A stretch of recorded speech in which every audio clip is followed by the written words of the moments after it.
Правее надо было, был выход правее.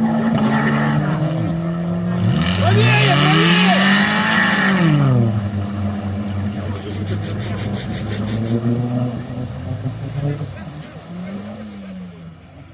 Вася, правее, правее! Вася! Батах, Никифор, правее! Вон выход нормальный. Куда вы поехали на ступеньку?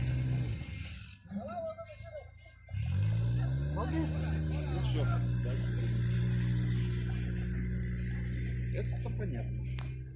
Турмана? Кричал бы право, блин, вот там выход, там бы выскочили, нет на ступеньку. Они прошли. Они видели, где надо выезжать. Ну что, они в траву полезли. Так вот ему не понравилось, что там присасывает. Типа по свежачку. А, где ездили? Да. Весь горизонт, согласен. Ребенка, то у него заебись.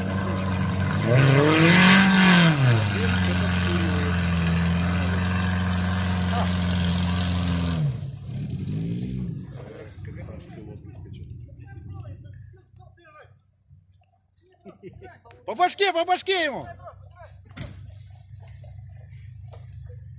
Крюком по башке!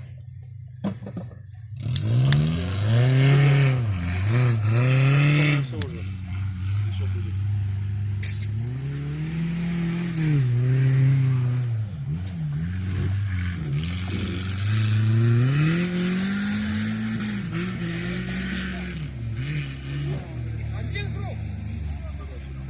Сколько кругов-то? Так, ничего.